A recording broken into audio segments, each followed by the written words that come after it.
UK Home Secretary Sajid Javid's announcement to review medical cannabis in the UK marks a huge turning point, and could save many people's lives.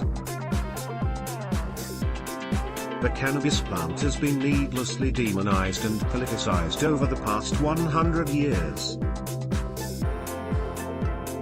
This movement culminated in the 1970s, with massive rafts of legislation brought in to schedule various drugs on a scale of I to V in the US, or A to C in the UK.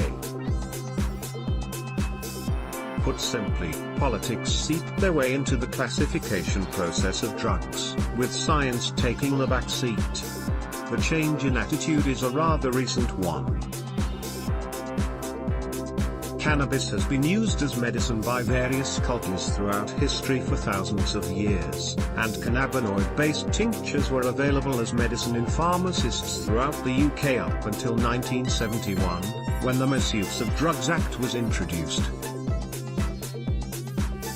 As it stands, cannabis is a Class B drug in the UK, alongside amphetamines, barbiturates, codeine and synthetic cannabinoids. In the US, cannabis is a Schedule I drug, in the same class as heroin and cocaine. When looking at the safety profile of cannabis in comparison to other drugs in the same category, the classification systems we have in place in many countries across the world appears irrational. Billy Caldwell's mum welcomes UK allowing cannabis oil epileptic son. Moreover, alcohol and tobacco are not classified in the same way, despite the personal and social harms they cause. This also means that drug policy is not entirely honest, which causes more devastation in the long run. Bad drug policies sow the seeds of mistrust amongst the public. One of the key areas that current drug policies have caused damage, especially with regards to cannabis, is medical research. There are few if any plants in the world as unique as cannabis. There are around 483 known cannabis compounds, with 65 of them being cannabinoids, and we are still discovering more. Most of these cannabinoids have no psychoactive effect whatsoever, and could have uses for a huge number of chronic and life-threatening conditions. In addition, there have been no deaths attributed to an overdose of cannabinoids alone, even psychoactive ones such as THC. There are a huge number of opioid, benzodiazepine and amphetamine-based drugs being prescribed to patients that could easily kill them.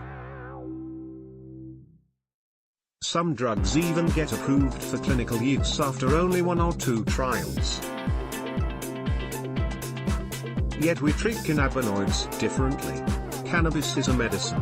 Many who are purported to use cannabis recreationally may actually be self-medicating. One of the most important issues affecting our time is the increase in cases of anxiety, especially amongst the youth. Back in 2013, there were more than 8.2 million people suffering from anxiety in the UK, and this figure has only risen. Many current anxiety medications that are prescribed are much more harmful than medical cannabis, such as benzodiazepines, e.g. diazepam. These medications are highly addictive and can cause seizures upon withdrawal. In contrast, cannabis is not physically addictive. Despite the fact that we have medical-grade opioids, the idea that we could also have medical-grade cannabinoids is alien to many people. Indeed, legalizing cannabis for medical use may help us develop safe, well-tolerated medications for chronic pain, cancer, epilepsy, multiple sclerosis, Parkinson's disease and irritable bowel disorders. The list continues. as well as being an effective anti-anxiety and pain relief medication. Medical cannabis could be used as a medication for numerous other diseases, and even mental health disorders, such as anorexia. Medical cannabis has already been shown to be an effective medication for epilepsy, Parkinson's disease, arthritis, autoimmune diseases, and glaucoma, an eye disease that can cause blindness.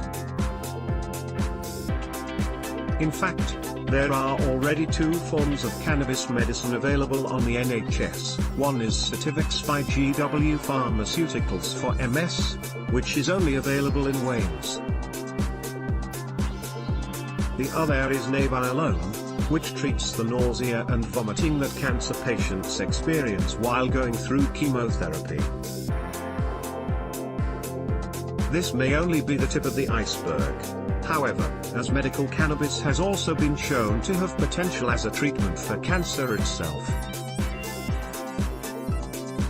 There have been studies showing that it can shrink tumors, such as lung tumors and gliomas, brain cancers from glial cells, including the most aggressive form, glioblastoma multiforme.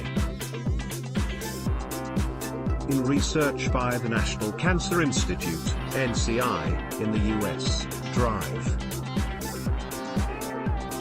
Michael Masterman Smith tested 11,000 compounds studied for potential anti-cancer properties.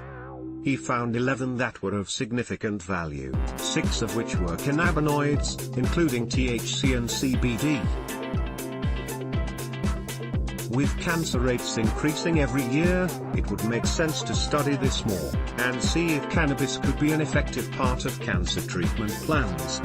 Why can cannabinoids be used for so many conditions? Everyone has an endocannabinoid system, ECS, which plays a fundamental role in homeostasis. Many health problems may cause or be caused by an underlying endocannabinoid deficiency, and cannabinoids can be used to overcome this deficiency. We need to do something, and fast. Use of pain medications, such as opiates, have been on the rise in the UK. Over the last 4 years, the number of reported drug misuse deaths involving opioids, including heroin, shot up by 58% in England, 23% in Wales and 21% in Scotland.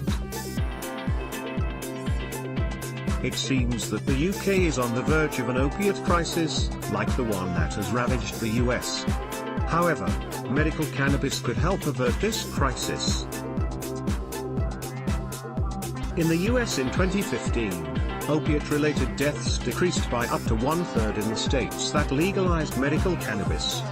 Whilst cannabinoids are not necessarily suitable for every condition or every person, there is certainly enough scientific evidence to suggest that we should research what this amazing plant can and cannot do for us. Not embarking upon this research takes away an essential tool from the doctor's toolbox, and it effectively signs people's death warrants. There are already 37 countries in the UN who have medical cannabis programs, and they have all been successful. It is time for the UK to wake up and stop denying the clear evident benefits of cannabis. Dr. Frank D'Ambrosio is an orthopedic surgeon and a leading expert in medical cannabis policy reform.